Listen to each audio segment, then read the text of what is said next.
पिछले वीडियो में मैंने आपको सेल के अंगों के बारे में यानी कोशिका के अंगों के बारे में, कोशिकांगों के बारे में, कुछ कोशिकांगों के बारे में बताया था। ये एक एनिमल सेल है यानी जंतु कोशिका है और इसमें कुछ चीजें बता दिया था, जैसे सेल मेम्ब्रेन के बाद इसके बाहर एक झिल्ली जो पाई जाती है उसे हम कहते हैं सेल मेम्ब्रेन।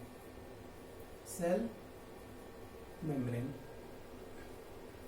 ये प्रोटीन की बनी होती है और अगर इसी के बाहर एक और झिल्ली हम लगा दें जो एनिमल सेल में नहीं पाया जाता है लेकिन प्लांट सेल में पाया जाता है, इस सेल मेम्ब्रेन के अलावा एक और झिल्ली पाई जाती है तो उसे हम कहते हैं सेल वॉल। हिंदी में कहेंगे कोशिका भित्ति। उसके बाद तीसरा प्रोटोप्लाज्म के बारे में बता दिया था। प्रोटोप्लाज्म, इसके अंदर एक लिक्विड भरा रहता है जिसे हम प्रोटोप्लाज्म कहते हैं। अब प्रोटोप्लाज्म के बारे में बताया था कि दो तरीके का होता है। एक होता है साइटोप्लाज्म। साइटोप्लाज्म इस कोशिका के अंदर जो तरल पदार्थ पाया जाता है उसे हम साइटोप्लाज्म कहते हैं और इस कोशिका में एक न्यूक्लियस पाया जाता है। उस न्यूक्लियस के अंदर जो तरल पदार्थ पाया जाता है उसे हम न्यूक्लियोप्लाज्म कहते हैं। इसके अतिरिक्त इस माइटोकॉन्ड्रिया के बारे में बता दिया था। माइटोकॉन्ड्रिया को पावर हाउस कहते हैं, सेल का पावर हाउस कहते हैं। इसकी खोज अल्टमैन ने किया था। इसका थोड़ा बड़ा चित्र देखते हैं। Mitochondria, cell membrane, cell wall, protoplasm के अलावा माइटोकॉन्ड्रिया के बारे में बता दिया था। माइटोकॉन्ड्रिया की खोज अल्टमैन ने किया था। इसमें क्रेब्स चक्र चलता है, 38 एटीपी मिलकर एक ग्लूकोज बनता है। माइटोकॉन्ड्रिया के आंतरिक दीवारों को क्रिस्टी कहते हैं। इसी में ऑक्सीशोषण होता है। ऑक्सीशोषण के फलस्वरूप ग्लूकोज पायरुविक एसिड में टूटता है और पायरुविक एसिड अंत में कार्बन डाइऑक्साइड और जल में टूटता है और हमें ऊर्जा मिलती है। इसमें ऊर्जा मिलती है इसलिए इसे हम पावर हाउस कहते हैं या शक्ति गृह कहते हैं। अब हम देखते हैं अगली कोशिका के बारे में जो आज देखना है, कोशिकांग के बारे में। अगला कोशिकांग है एंडोप्लाज्मिक रेटिकुलम। एंडोप्लाज्मिक रेटिकुलम मुख्य रूप से ये न्यूक्लियस से जुड़ा रहता है लेकिन ये पूरे सेल में फैला रहता है। इसका मुख्य काम होता है कोशिका को मैकेनिकल सपोर्ट देना। अब एंडोप्लाज्मिक रेटिकुलम में के भी दो भाग होते हैं। एक भाग जो होता है ये होता है स्मूथ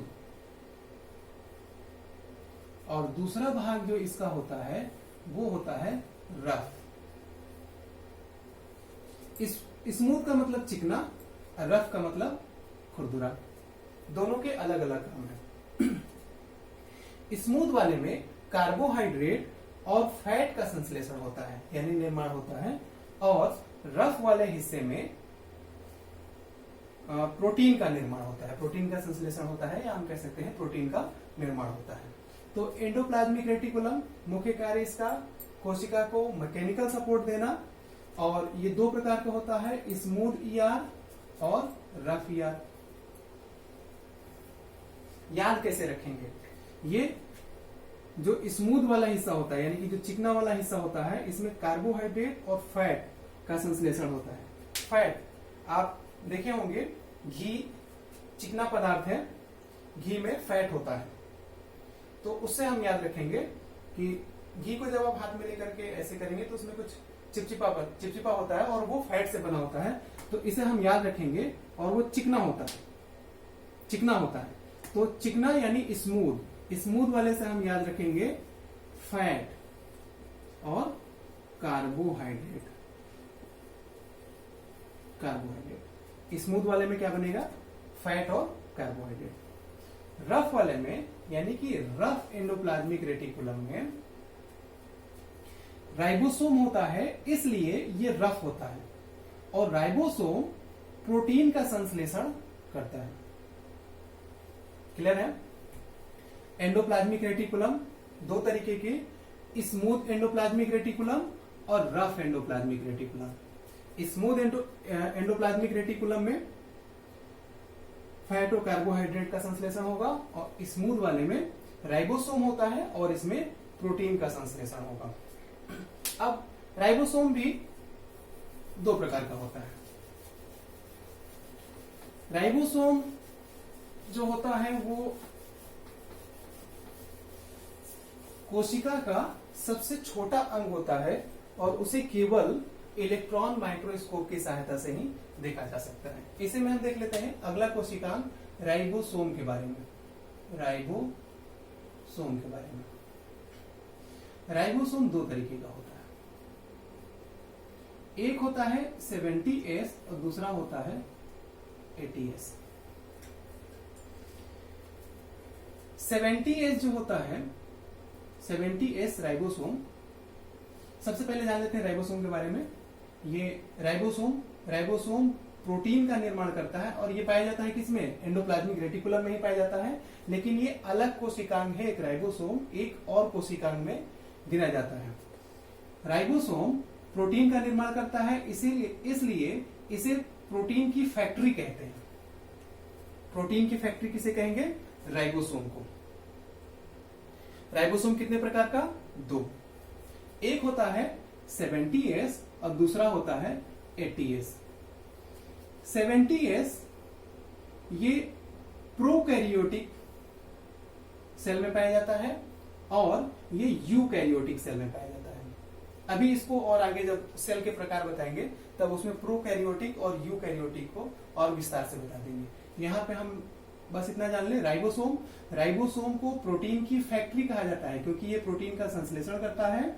और राइबोसोम दो तरीके का होता है, एक होता है 70S और दूसरा होता है 80S। S से यहां पे मतलब है सेडिमेंटेशन कोफिशिएंट। अब सेडिमेंटेशन कोफिशिएंट क्या होता है? जैसे क्या किया गया कि प्रोकैरियोटिक और यूकैरियोटिक सेल में से राइबोसोम निकाला गया और उसे एक लिक्विड में डाला गया। ये एक लिक्विड है, इसमें राइबोसोम डाला गया। तो जो राइबोसोम यहां नीचे बैठ गया, यानी जो भारी था, उसे कहा गया 80S, और जो राइबोसोम इसके ऊपर तैरने लगा उसे हम कहते हैं 70S। S का मतलब सेडिमेंटेशन कोफिशिएंट। तो राइबोसोम दो तरीके का, 70S और 80S। 70S प्रोकैरियोटिक में पाया जाएगा और 80S यूकैरियोटिक में पाया जाएगा। प्रोकैरियोटिक यूकैरियोटिक अभी आगे है, वहां पे हम इसको क्लियर करेंगे। अब देखते हैं अगला कोशिकांग। एंडोप्लाज्मिक रेटिकुलम हो गया दो तरीके का, स्मूथ ER और रफ ER, और राइबोसोम हो गया। राइबोसोम को प्रोटीन की फैक्ट्री कहते हैं, और ये दो प्रकार का 70S और 80S। अगला कोशिकांग देख लें, गोल्जी बॉडी अपरेटस।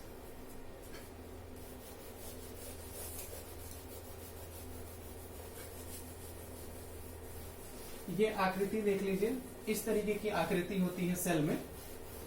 एक नलिकाएं बनी होती है इस तरीके से।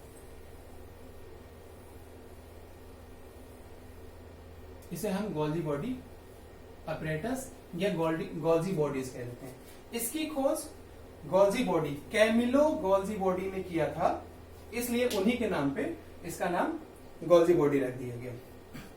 गोल्जी बॉडी, इसका मुख्य काम तो सेलुलर सेक्रेशन होता है, यानी कि कोशिकीय श्रवण होता है, और इसके साथ साथ ये कुछ प्रोटीन, फैट और एंजाइम को स्टोर करके रखता है।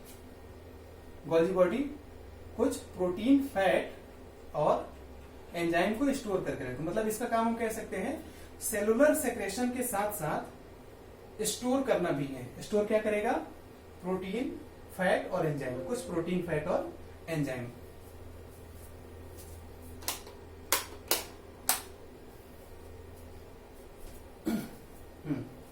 हो गया, गोल्जी बॉडी हो गया। अब देखते हैं अगला कोशिकांग, सेंट्रोसोम। बहुत ही महत्वपूर्ण होता है सेंट्रोसोम का काम। जब आप सेल में देखेंगे, ये एनिमल सेल है, एनिमल सेल में ये यहां दिखाया है और इसी को यहाँ पे जूम करके दिखाया है। बंडल जैसी आकृति होती है, बंडल जो पाइप है, पाइप का ये बंडल जैसी आकृति होती है। ये जो कोशिका विभाजन में सहायता करता है, सेंट्रोसोम कोशिका विभाजन में सहायता करता है। जहां सेंट्रोसोम पाया जाएगा वहां कोशिका विभाजन होगा, जहां सेंट्रोसोम नहीं पाया जाएगा वहां कोशिका विभाजन नहीं होगा। मैंने बताया था शुरुआत में ही कि न्यूरॉन सेल में, यानी कि मस्तिष्क की कोशिकाओं में, ब्रेन की जो कोशिकाएं होती हैं उसमें विभाजन नहीं होता है, यानी वह स्वतः क्षतिग्रस्त कोशिकाओं को स्वतः ही ठीक नहीं कर पाती हैं। क्यों? क्योंकि उसमें सेंट्रोसोम नहीं पाया जाता है। और लीवर के बारे में बताया था, लीवर जो बहुत वो क्षतिग्रस्त कोशिकाओं को अपने आप ठीक कर लेता है, स्वतः बहुत तेजी से ठीक कर लेता है, क्योंकि उसमें सेंट्रोसोम बहुत अधिक पाया जाता है, इसलिए उसमें सेल डिवीजन बहुत ज्यादा। तो सेंट्रोसोम का क्या काम है?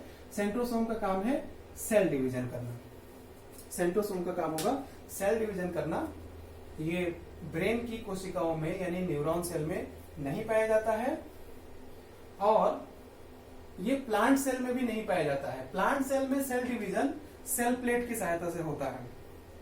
सेंट्रोसोम की खोज बोबरी ने की थी, BOBARI। सेंट्रोसोम की खोज बोबरी ने किया था।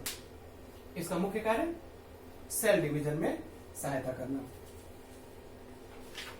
देखते हैं अगला कोशिकांग,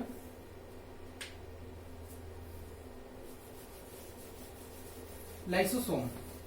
ये जो आकृति देख रहे हैं आप, ये लाइसोसोम है। ये एक झिल्ली में हाइड्रोलाइटिक एंजाइम होता है, इसमें जल अपघटन एंजाइम होता है, जल अपघटक एंजाइम होता है लाइसोसोम में। इसका मुख्य कार्य जो होता है वो पाचन होता है। पाचन, ये पेट वाला पाचन नहीं है, ये कोशिका के अंदर पाचन है। कोशिका के अंदर बहुत से कोशिकांग होते हैं, उसमें से अगर कोई कोशिकांग नहीं काम करता है तो ये उसका पाचन कर लेता है। और यदि मान लेते हैं कि यदि जो है कोशिका के अंदर सारे कोशिकांग काम करना बंद कर देते हैं तो ये जो इसकी थैली होती है वो अपनी थैली को खुद ही फाड़ लेता है, जिससे जल अपघटन एंजाइम जो है सारे कोशिकांग में फैल जाता है। इलेक्ट्रोलाइटिक हाइड्रोलाइटिक एंजाइम जो है सारे एक कोशिका के अंदर ही से, क्योंकि कोशिका जो होती है वो एक झिल्ली में बंद होती है। इसी झिल्ली में सारे कोशिकांग पाए जाते हैं। जब ये फटेगा तो इस कोशिका में ये जल अपघटक एंजाइम जो है पूरे कोशिका में फैल जाएगा, तो जिसमें जितने उसमें कोशिकांग होंगे उनका पाचन हो जाता है। इसलिए इस सेंट्रोसोम को आत्महत्या की थैली भी कहते हैं और कोशिका का एटम बम भी कहते हैं। अगर कोई कोशिका नहीं काम कर रहा है तो ये उसका पाचन कर जाएगा। अगर किसी कोशिका के अंदर सभी अंग नहीं काम कर रहे हैं तो ये अपने आप को फाड़ लेगा और सारे कोशिकाओं का एक कोशिका के अंदर जितने कोशिकांग होंगे उनका पाचन हो जाएगा। इसलिए इसको आत्महत्या की थैली भी कहते हैं। अगला है न्यूक्लियस। ये तो पूरा सेल है, सेल के बीच में यहाँ पे न्यूक्लियस पाया जाता है। न्यूक्लियस का तो एक पूरा चैप्टर ही आगे पूरा विस्तार से उसको हमें देखना है। इस न्यूक्लियस में जो लिक्विड होता है उसे हम न्यूक्लियोप्लाज्म कहते हैं। इसकी खोज रॉबर्ट ब्राउन ने किया था। इसी न्यूक्लियस के अंदर केंद्रिका पाया जाता है और इसी में क्रोमोसोम या क्रोमोसोम हम कह सकते हैं, क्रोमोसोम या क्रोमोसोम बोला जाता है। क्रोमोसोम पाया जाता है जिसे हिंदी में उसको गुणसूत्र या गुणसूत्र बोलते हैं। हिंदी में गुणसूत्र या पितृसूत्र बोलते हैं। पितृसूत्र भी कहीं कहीं लिखा रहता है, गुणसूत्र भी लिखा रहता है, और उसको हम क्रोमोजोम भी कहते हैं। इसको हम अगले चैप्टर में विस्तार से इसके बारे में जानेंगे। बस यहाँ पे इतना जान लें, इसकी खोज रॉबर्ट ब्राउन ने किया था। इसके अंदर जो लिक्विड पाया जाता है वो उसको न्यूक्लियर सैक कहते हैं या न्यूक्लियोप्लाज्म कहते हैं। इसके अंदर केंद्रिका पाया जाता है और क्रोमोसोम पाया जाता है। इसमें 80% लगभग 80% तक प्रोटीन पाया जाता है।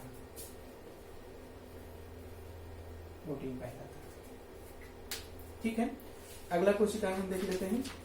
अगला कोशिकांग होता है वैक्यूल्स। वैक्यूल्स क्या होते हैं? हिंदी में वैक्यूल्स को रसधानी बोलते हैं। रसधानी। देखिए यहां पे दोनों सेल दिखा दिया गया है। ये एनिमल सेल है और ये प्लांट सेल है। ये रसधानी यानी वैक्यूल्स दोनों में पाया जाएगा। इसमें ये वैक्यूल्स है, ये वैक्यूल्स है। प्लांट सेल में ये वैक्यूल्स है। इसका मुख्य काम होता है पानी यानी वाटर को स्टोर करके रखना। आप चित्र से स्पष्ट है। एनिमल सेल में वैक्यूल्स छोटे छोटे होते हैं और प्लांट सेल में वैक्यूल बड़ा होता है, उसका साइज बड़ा होता है, यानी कि वो ज्यादा पानी स्टोर कर सकता है। अब आगे देखते हैं और कोशिकाओं के बारे में। प्लास्टिड्स, ये सिर्फ प्लांट सेल में पाया जाएगा। ये एनिमल सेल में नहीं पाया जाएगा। ये सिर्फ प्लांट सेल में पाया जाएगा। इसको हिंदी में बोलते हैं लवक। हिंदी में उसको लवक बोलते हैं, प्लास्टिड्स। ये प्लास्टिड्स 3 प्रकार के होते हैं, क्लोरोप्लास्ट, ल्यूकोप्लास्ट और क्रोमोप्लास्ट। क्लोरोप्लास्ट को हिंदी में बोलते हैं हरित लवक। ल्यूकोप्लास्ट को हम बोलते हैं अवर्णी लवक, और क्रोमोप्लास्ट को बोलते हैं वर्णी लवक। प्लास्टिड्स ये क्या होते हैं? ये तो पहले स्पष्ट है, सिर्फ प्लांट सेल में पाया जाएगा, एनिमल सेल में नहीं पाया जाएगा। क्लोरोप्लास्ट जो होता है ये पेड़ पौधों के पत्तियों में और उनके छाल में पाया जाता है। इसका मुख्य काम होता है भोजन बनाना। इसका कार्य होता है भोजन बनाना। ठीक, क्लोरोप्लास्ट। पत्तियों में हम तो शुरू से पढ़े हम लोग कि पत्तियों में क्लोरोप्लास्ट होता है जो भोजन बनाने में, जो उसका भोजन बनाता है। अब ल्यूकोप्लास्ट ये क्या करता है? जो बना हुआ भोजन रहता है उसको स्टोर करता है। और ये जो क्रोमोप्लास्ट होता है, वर्णी लवक, ये उसको कलर कर देता है। कलर यानी रंग देता है।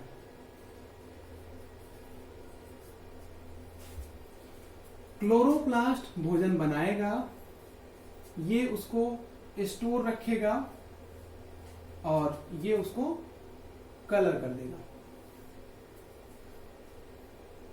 ठीक है, जैसे अब ये कहां पाया जाएगा? ये पाया जाएगा पत्तियों में, अब पेड़ पौधों की छाल में। पेड़ पौधों की छाल में अब जब उसको छीलकर देखेंगे तो उसके अंदर कुछ हरा हरा निकलता है, उसमें भी क्लोरोप्लास्ट पाया जाता है, उसमें भी भोजन बनता है। और ल्यूकोप्लास्ट ये स्टोर रखता है, तो जाहिर सी बात है ये कहां पाया जाएगा? ये फलों में पाया जाता है और जड़ों में पाया जाता है। इन्हीं को तो हम खाते हैं। जो खाना बनता है वो पेड़ पौधे स्टोर रखते हैं। स्टोर रखेंगे किसमें? ल्यूकोप्लास्ट में। और तो इनको हम लोग, इससे हम याद रखेंगे कि इनको हम लोग खाते हैं, जड़ों को और फलों को खाते हैं। इससे हमें याद रहेगा। और ये क्या करेगा? रंग देगा। फल देखिएगा, फल शुरुआत में कच्चा होता है तो उसका रंग कुछ हरा या और रंग होता है, और जब पक जाता है तो उसका रंग फिर बदल जाता है। उसका कारण ही यही होता है, उसका जो क्लोरोप्लास्ट होता है वो क्रोमोप्लास्ट में बदल जाता है। वो प्लास्टिड के कारण होता है, उसका क्लोरोप्लास्ट क्रोमोप्लास्ट में बदल जाता है। अब कुछ लवक के नाम है, यानी कुछ क्रोमोप्लास्ट के नाम है, जो जैसे टमाटर और मिर्च में पूछे कि टमाटर और मिर्च में कौन सा प्लास्टिड पाया जाता है या कौन सा क्रोमोप्लास्ट पाया जाता है, तो हम कहेंगे लाइकोपीन पाया जाता है। उसमें पाया जाएगा टमाटर और मिर्च में लाइकोपीन पाया जाता है। गाजर में कैरोटीन पाया जाता है, और चुकंदर में बीटा लेन पाया जाता है। फलों का पीला रंग जैंथोफिल के कारण होता है। ये सब उसमें नोट्स में लिख दिया है, और उसी के साथ नोट्स में सब ये याद करने की चीजें। फलों का पीला रंग जो होता है वो जैंथोफिल के कारण होता है। ये हो गए कोशिकाओं के बारे में। एक बार हम इसको फिर से अभी रिपीट करा देते हैं। सबसे पहले हम थोड़ा और देख लेते हैं, इसमें कोशिका के प्रकार के बारे में जान लेते हैं, कोशिका का प्रकार क्या होता है, फिर उसके बाद से हम इसको एक बार रिपीट करा देते हैं तो और स्पष्ट हो जाएगा ये। देखिए, टाइप्स ऑफ सेल यानी कि कोशिका का प्रकार। सेल यानी कि कोशिका मुख्य रूप से दो प्रकार का होता है। एक को कहते हैं प्रोकैरियोटिक और दूसरे को कहते हैं यूकैरियोटिक। अगर हम इसको सामान्य भाषा में हम बात करें तो कोशिका दो प्रकार का होता है। एक होता है अविकसित यानी कि अभी इसका विकास होना है, और दूसरा होता है विकसित, इसका विकास होता है। लेकिन बायोलॉजी की भाषा में इसी अविकसित और विकसित को हम लोग अविकसित को कहेंगे प्रोकैरियोटिक, अविकसित ना कहेंगे उसको हम कहेंगे प्रोकैरियोटिक, और विकसित को हम कहेंगे यूकैरियोटिक।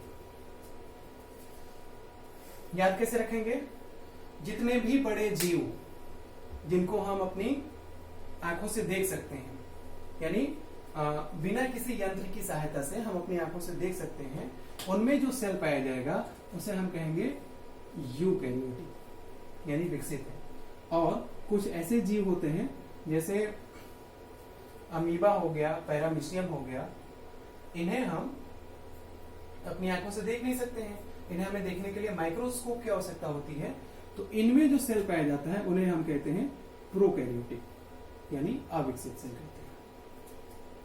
प्रोकैरियोटिक के बारे में, इन्हें अविकसित क्यों कहते हैं? क्योंकि इनका अभी विकास पूरी तरीके से नहीं हुआ है, यानी स्पष्ट है कि इसमें सभी कोशिकांग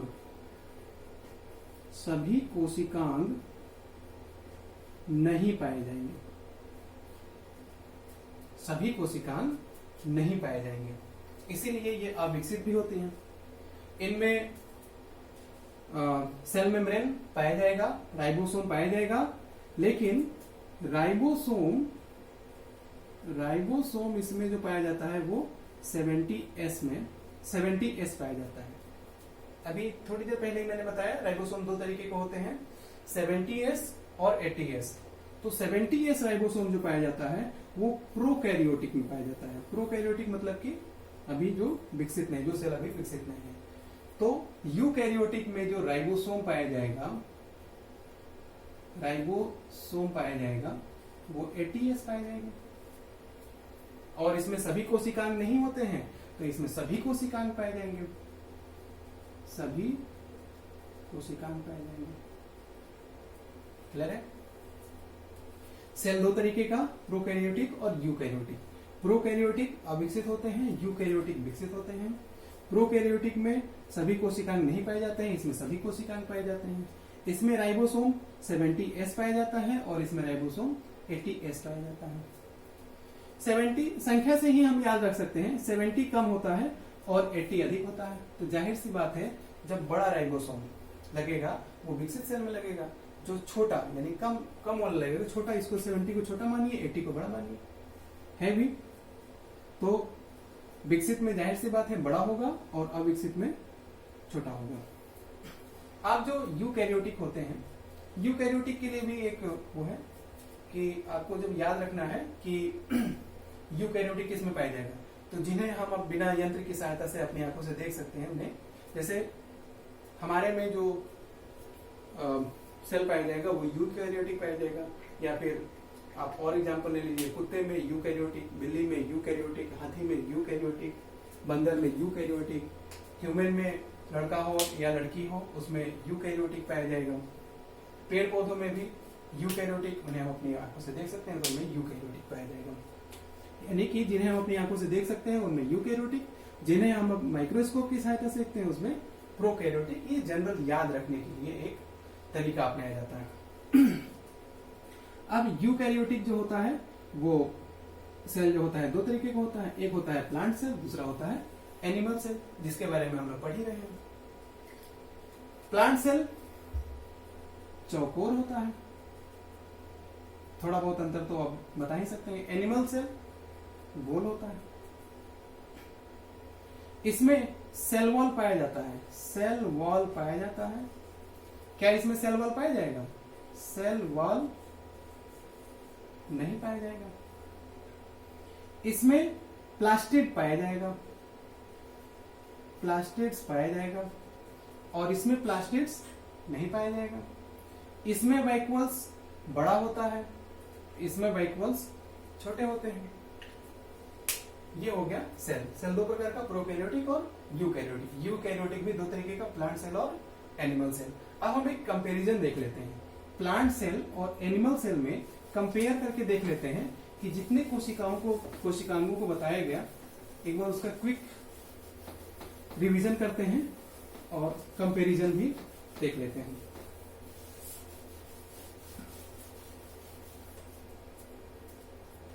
देखिए, ये समझने के लिए बनाया गया है। एक तरफ इस गोले में लिखा गया है जो ये प्लांट सेल में पाया जाएगा, और इस नीले वाले गोले में जो लिखा गया है वो सारी चीजें एनिमल सेल में पाई जाएंगी। अब मैंने शुरू में बताया था कुछ चीजें कॉमन होती हैं जो दोनों में पाई जाएंगी, प्लांट सेल में भी और एनिमल सेल में भी पाया जाता है। यहाँ पे ये बना भी दिया है, प्लांट सेल ये देखिए, और ये एनिमल सेल है। लिख भी दिया है, प्लांट सेल ये ग्रीन से लिख दिया है, और एनिमल सेल। हम लोग ने क्या क्या पढ़ा कि एनिमल सेल में सेल मेम्ब्रेन होता है, तो क्या वो प्लांट सेल में होता है? हाँ, होता है। और प्लांट सेल में सेल वॉल होता है, तो क्या एनिमल सेल में भी सेल वॉल होता है? नहीं होता है। प्लांट सेल में वैक्यूल्स बड़े होते हैं, तो एनिमल सेल में वैक्यूल्स छोटे होते हैं। यानी कि वैक्यूल्स दोनों में पाया जाता है, सेल वॉल दोनों में नहीं पाया जाता है, वैक्यूल्स दोनों में पाया जाएगा। बस ये अंतर है कि प्लांट सेल में बड़ा पाया जाएगा और इसमें छोटा पाया जाएगा, एनिमल सेल में छोटा पाया जाएगा। प्लांट सेल में क्लोरोप्लास्ट पाया जाता है, क्या वो एनिमल सेल में पाया जाएगा? नहीं पाया जाएगा। एनिमल सेल में क्लोरोप्लास्ट नहीं पाया जाता है। और सीलिया फ्लैजिला की बात है तो इसमें फ्लैजिला जो होता है वो सिर्फ गैमेट में पाया जाता है, जबकि इसमें फ्लैजिला पाया जाता है। इसीलिए फ्लैजिला अभी जब उसमें एक कोशिकीय जीवों के बारे में बताएंगे तब वहां पे और इसको क्लियर कर देंगे। अब देखिए, ये जो बीचों बीच में लिखा हुआ है, ये सारे कोशिकांग दोनों में पाए जाते हैं। जैसे माइटोकॉन्ड्रिया दोनों में पाया जाएगा, प्लांट सेल में भी और एनिमल सेल में भी। गोल्जी बॉडी अपरेटस प्लांट में भी एनिमल में भी।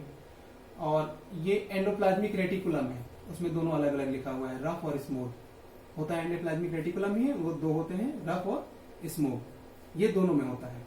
न्यूक्लियस दोनों में पाया जाएगा। साइटोप्लाज्म जो लिक्विड इसके सेल के अंदर भरी होती है उसे हम साइटोप्लाज्म कहते हैं, ये दोनों में पाया जाएगा। और राइबोसोम भी दोनों में पाया जाएगा। तो इस चित्र से हम कुछ अंतर कर सकते हैं कि कौन सा कोशिकांग एनिमल में, कौन सा सिर्फ प्लांट में, और कौन सा कोशिकांग जो है वो दोनों में पाया जाता है। इस प्रकार कोशिका सेल चैप्टर, कोशिका के बारे में मैक्सिमम बातें जो हम इस लेवल पे कवर कर सकते हैं वो हम लोगों ने कवर किया। सभी चीजें तो बहुत विस्तार में है, पूरा जानना तो बहुत विस्तार में होता है। हाँ, लेकिन कुछ चीजें जो बच्चों तक की होते हैं, कक्षा 8 के बच्चों तक को जितना बताना आवश्यक होता है, और कुछ छोटे एग्जाम्स में जो पूछता है उनके लिए इतना काफी है। अब अगले वीडियो में हम न्यूक्लियस के बारे में और डिटेल में जानेंगे। न्यूक्लियस में जब हम जाएंगे तो क्रोमोसोम के बारे में और उसमें डीएनए और आरएनए के बारे में भी हम देखेंगे। इस वीडियो में बस इतना ही।